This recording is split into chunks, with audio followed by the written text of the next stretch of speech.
جو بندہ یہ کہے نا کہ دعا پتہ نہیں قبول ہوگی یا نہیں، اس کی قبول ہی نہیں ہونی ہے، وہ نہ مانگے. یقین چاہیے، وہ بلیف چاہیے، وہ یقین ساتھ ہو تو پھر دعا عرش تک جاتی ہے. اللہ سے دعا کرو تو گھبراؤ نہیں، اللہ سے دعا کرو تو یقین رکھو. اگر واقعی دل سے دعا ہے تو رب راستے بنائے گا، وہ غیب سے مدد فرمائے گا. مجھے لگتا ہے میرا مسئلہ بڑا ہے.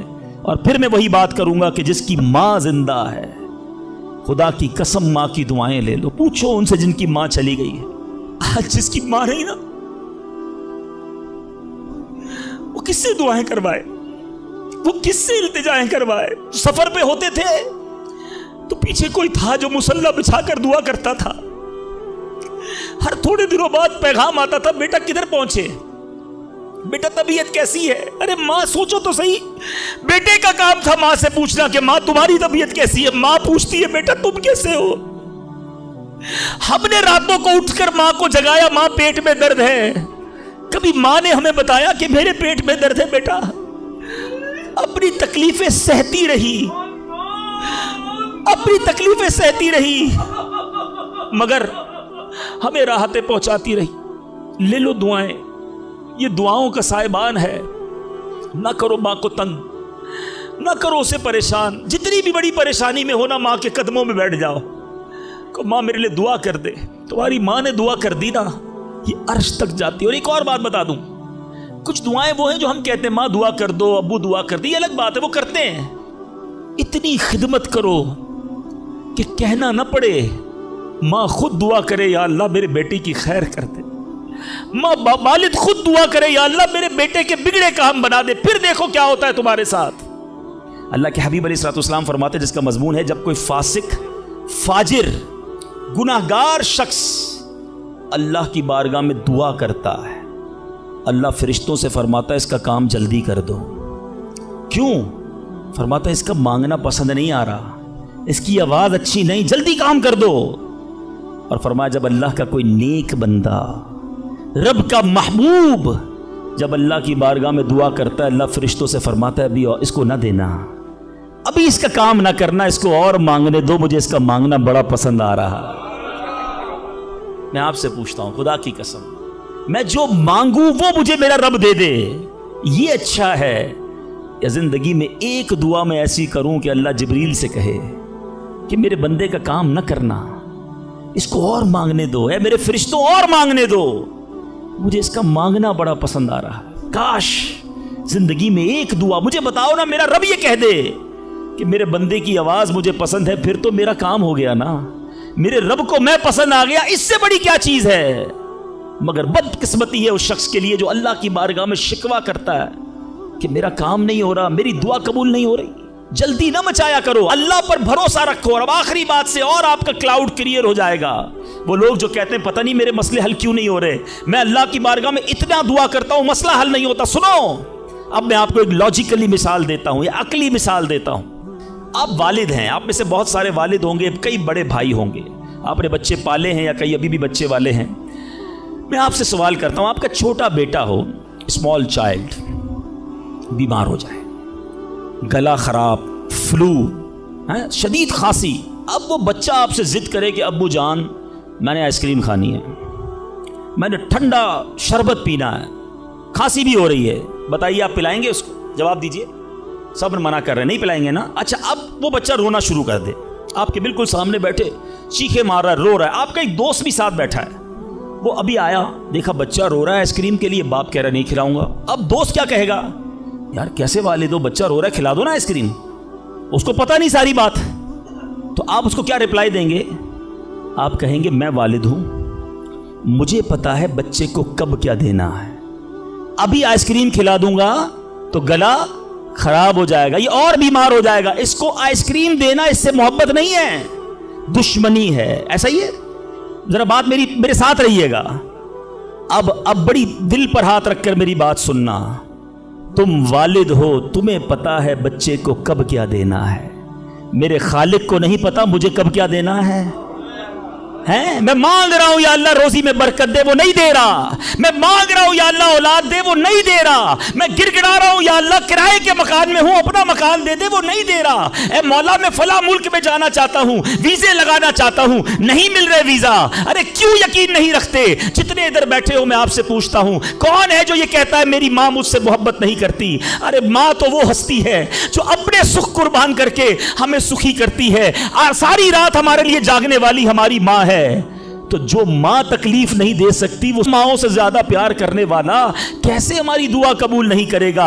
یہ یقین رکھ لو، اگر میں مانگ رہا ہوں وہ نہیں دے رہا تو وہی میرے لیے بہتر ہے۔ میرا کام نہیں ہو رہا نا، وہی میرے لیے بہتر ہے۔ جو اولاد کے تمنائی ہیں، نہیں مل رہی اولاد، یقین کر لو کہ میرے لیے اولاد بہتر نہیں۔ پوچھو ان ماں باپ سے جن کے بچے مار کر انہیں گھر سے نکال دیتے ہیں، وہ کہتے ہیں کاش بچہ پیدا ہی نہ ہوتا، بیٹے نے مارا ہے مجھے، بیٹے نے گھر سے نکال دیا۔ ایسی اولاد نہیں دنیا میں؟ ان ماں باپ سے پوچھو، کیا پتا آپ کے مقدر میں ویسی ہی اولاد ہو۔ اور اللہ فرما رہا ہے، اللہ کریم ہے، ہمارے بارے میں اچھا فیصلہ کیا کہ ہمیں اولاد سے محروم رکھا۔ اے میرے بندوں، جب تمہیں ماں باپ پر یقین ہے کہ وہ برا فیصلہ نہیں کرتے تو اپنے خالق پر یقین کر لو۔ اب اگر یہ سوچ لو گے نا تو آپ کی لائف بڑی پرسکون ہو جائے گی۔ اب آپ ٹینشن میں نہیں رہیں گے، دعا کریں گے، کام ہو گیا تو بھی اللہ کا شکر، نہیں ہوا تو بھی اللہ کا شکر، میرے لیے بہتر تھا نا، اللہ نے اس لیے نہیں کیا۔ یقین کر لو اپنے مالک پر۔ ایک بار میں افریقہ میں تھا، تنزانیہ میں، ایک بہت بڑے بزنس مین تھے، انہوں نے کہا میرا بہت بڑا ان کا کاروبار تھا، 7,000 گھر انہوں نے بنائے تھے، پورا سٹی بنایا، بڑی محبت کرتے ہیں دعوت اسلامی سے۔ مجھے کہا تنزانیہ آئے، اب ہمارے ساتھ چلیں اور ہمارے اس پورے شہر کے اندر دعا کر دیں۔ میں نے کہا چلیں چلتے ہیں۔ میں ان کے ساتھ بیٹھ گیا ان کی گاڑی میں۔ سنیے گا ذرا، میں اس بزنس مین سے ایک بات سیکھا ہوں اور میں بھولتا نہیں ہوں بات، تقریباً جب بھی میں نے یہ بیان کیا مجھے واقعہ خود ہی یاد آ جاتا ہے۔ تو ہم گئے اس کے ساتھ، one of the biggest business man of that country, بڑا کام تھا ان کا۔ ہم گئے تو اتفاق تھا جو پل تھا اس شہر کو اور ان کے شہر کو ملانے والا، وہاں کوئی ورک ہو رہا تھا، کام ہو رہا تھا۔ گاڑی رک گئی ہماری، وہ بڑا آدمی تھا، اس نے کئی لوگوں کو فون کیا، بھائی ہماری گاڑی کو نکلنے دے۔ کہا نہیں صاحب گاڑی نہیں نکل سکتی، پل پر کام ہو رہا ہے، ٹریفک کلوز۔ بہت کوشش کی اس نے، نہیں ہوا، ہم واپس آ گئے۔ جب ہم واپس آئے تو مجھے لگا کہ یار اس کو بیچارے کو دل چھوٹا ہو جاتا ہے نا انسان کا، بڑی محبت سے لے کر گیا اور لے ہی نہیں جا سکا۔ تو میں نے کہا آپ گھبرائیں نہیں، اس میں کوئی خیر ہوگی، اللہ خیر کرے گا۔ میں ان کو تسلی دے رہا ہوں۔ یار اس بندے نے جو جملہ کہا نا، وہ کہتا ہے بھائی میری زندگی کا ایک دستور ہے، جب میرا کام ہو جاتا ہے نا تو میں ایک بار اللہ کا شکر ادا کرتا ہوں، نہیں ہوتا تو 2 بار اللہ کا شکر ادا کرتا ہوں۔ میں شاکڈ ہو گیا، میں نے کہا آپ نے کیا کہا، ذرا دوبارہ کہیے۔ وہ بزنس مین ہے، ہی از ناٹ مولوی، کوئی عالم دین نہیں تھے، لیکن مجھے سکھا گیا وہ بندہ۔ میں نے کہا دوبارہ کہیے۔ وہ کہتا ہے جب میرا کام ہو جاتا ہے نا میں ایک بار اللہ کا شکر ادا کرتا ہوں، جب نہیں ہوتا تو میں 2 بار اللہ کا شکر ادا کرتا ہوں۔ میں نے کہا یہ کیوں؟ کہتے نہیں کس نے کیا، کام نہیں ہوا تو کس کی مرضی سے ہوا، ہم دونوں کا جانا وہاں ٹھیک ہی نہیں تھا، جب ہی روڈ بند ہو گیا، اللہ نے جو کیا میرے مالک نے بہتر کیا۔ میں نے کہا یار آپ کمال کی شخصیت ہو، میں اتنا خوش ہوا اس بندے سے۔ یہ فارمولہ یاد کر لو، لائف پرسکون ہو جائے گی۔ جو مانگو مل جائے یا اللہ تیری مہربانی، جو نہ ملا یا اللہ پھر بھی تیری مہربانی، تو میرے ماں سے زیادہ مجھے چاہنے والا ہے، بہتر تھا جبھی تو نہیں دیا۔ اچھا اب دعا کے کچھ آداب بھی سن لیں۔ دعا قبول نہ ہونے کا ایک سبب حرام روزی بھی ہے۔ حدیث کے الفاظ ہیں حرام خور کی دعا قبول نہیں ہوتی۔ بندہ حرام بھی کھا رہا ہے، سود کا کام بھی کر رہا ہے، ملاوٹ بھی کر رہا ہے، جھوٹ بول کر روزی بھی کما رہا ہے، کہتا ہے دعا کیوں قبول نہیں ہوتی؟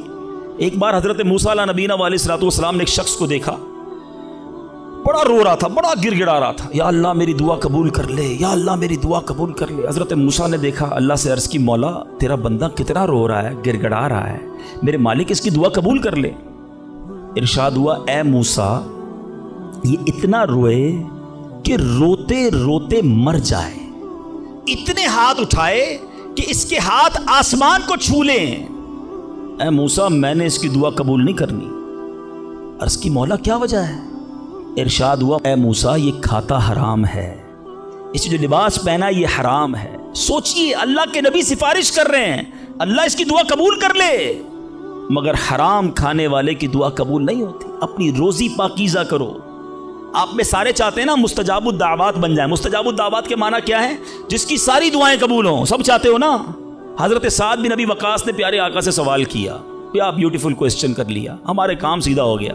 آقا سے عرض کی یا رسول اللہ میں مستجاب الدعوات بننا چاہتا ہوں، I want to be a مستجاب الدعوات۔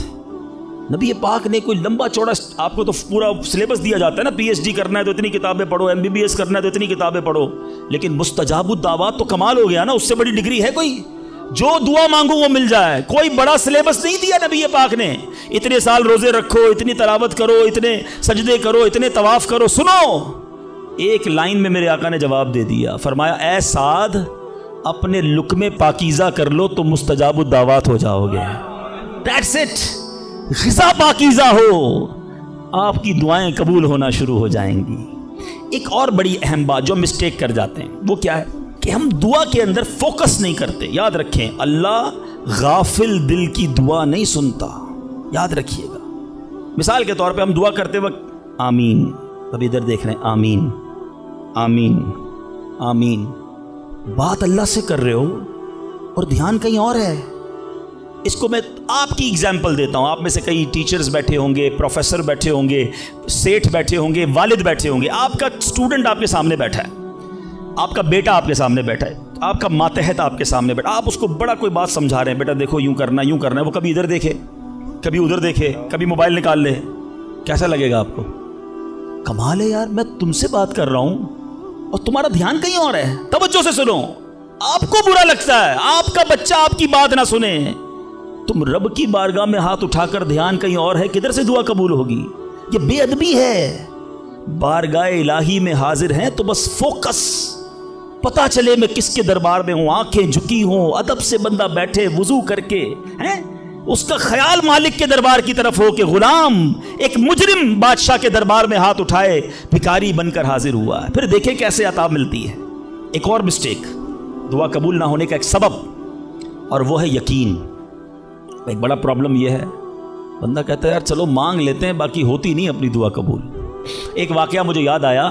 ایک بار ایک گاؤں میں بارش نہیں ہو رہی تھی، بڑا زبردست قحط. گاؤں والوں نے طے کیا چلو مل کر ذرا دعا کرتے ہیں، نماز استسقاء وغیرہ پڑھتے ہیں. گاؤں کے سارے لوگ جمع ہوئے، ہزاروں کا مجمع. کئی سالوں سے اس گاؤں میں بارش ہی نہیں ہوئی، پتے پتے کو، بوند بوند کو لوگ ترس رہے، قحط. ایک نوجوان، ایک ینگسٹر آیا، ہاتھ میں اس کی چھتری ہے. سارے گاؤں والے ہنسنے لگے کہ اللہ کے بندے، کئی سالوں سے ایک قطرہ پانی کا نہیں گرا، تم چھتری لے کر آئے ہو. اس نوجوان نے کمال کا جواب دیا کہ جس سے مانگنے آئے ہیں وہی تو برسانے والا ہے. اب اگر اس نے برسا دی تو کیا بھیگتے ہوئے جاؤں گا؟ اب ہوا یہی. کتاب میں لکھا سب نے دعا مانگی، نوجوان کے یقین کی برکت سے دعا کے دوران موسلا دھار بارش شروع ہو گئی. سارا گاؤں بھیگتے ہوئے گیا، نوجوان چھتری کے نیچے چلتا ہوا جا رہا ہے. یقین ہوگا تو کام ہوگا. دعا پر یقین نہیں، اللہ پر ہی یقین نہیں ہے تو کام کیسے ہوگا؟ یہ تو چند میں نے آداب بیان کر دیے. اب میں دو بڑی اہم باتیں کرنا چاہتا ہوں کہ دعا جو ہے نا ماں باپ کی، وہ بڑی امپورٹنٹ ہے. بعض اوقات ہم سمجھتے ہیں کہ یار کام نہیں ہو سکتا میرا، بڑا ٹپیکل ہے، میں بڑی مشکل میں پھنس گیا ہوں، میرے مسائل بہت ہیں، یہ مسئلہ حل ہو ہی نہیں سکتا، میں اتنے بڑے قرضے میں آ گیا ہوں کہ وہ قرضہ کیسے اترے گا؟ میں ساری زندگی نوکری کرتا رہوں، قرضہ تو نہیں اترنا، میری یہ بیماری ڈاکٹر کہتے ٹھیک ہی نہیں ہوگی. یہاں آ کر ہمارا کانفیڈنس شیک ہو جاتا ہے، ہم اللہ سے بھروسہ اٹھا لیتے ہیں، ہمیں لگتا ہے نہیں یار یہ پرابلم سالو نہیں ہو سکتا. آج ایک بات سیکھ کر جانا، جو پرابلم آپ کے سامنے بہت بڑا ہے نا وہ آپ کے لیے بڑا ہے. ان اللہ علی کل شیء قدیر.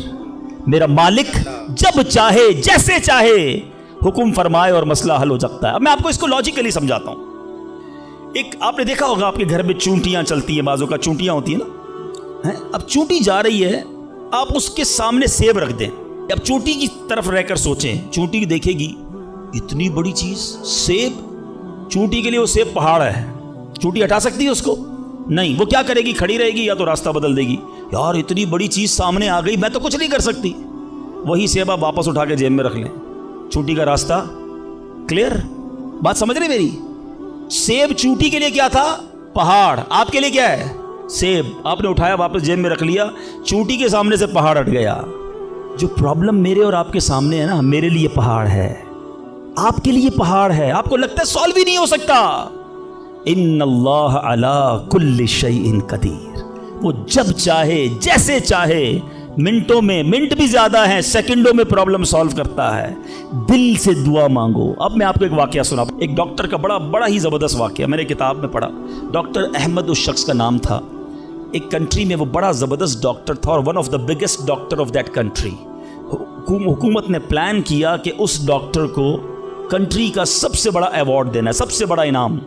ایک سیمینار مقرر کیا گیا، اس کو ایز اے اسپیشل گیسٹ مہمان خصوصی بلایا گیا، کہا دنیا بھر سے لوگ بلائیں گے، پاکستان کے یا اس ملک کے بڑے لوگ آئیں گے، آپ کو گفٹ دیا جائے گا، آپ کو ایوارڈ دیا جائے گا۔ ڈاکٹر صاحب بڑے خوش کہ میرے اعزاز میں اتنی بڑی تقریب۔ مثال دیتا ہوں، ان کی منڈے کو تقریب تھی، سنڈے کو انہوں نے فلائٹ بک کر لی کیپٹل جانے کے لیے، دارالحکومت میں جانے کے لیے۔ سنڈے کو جب فلائٹ ٹیک آف ہوتی ہے، بڑے خوش ہیں ڈاکٹر صاحب کہ لائف ٹائم ایک ایسا ایوارڈ مجھے ملنے والا ہے جو پوری زندگی میں نہیں ملا مجھے۔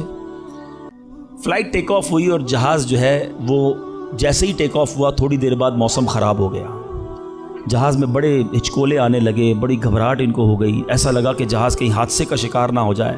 کیپٹن نے اعلان کیا کہ جہاز میں کوئی فنی خرابی ہے، موسم بھی بڑا خراب ہے، ہمیں کسی چھوٹے سے ایئرپورٹ پر جہاز اتارنا پڑے گا۔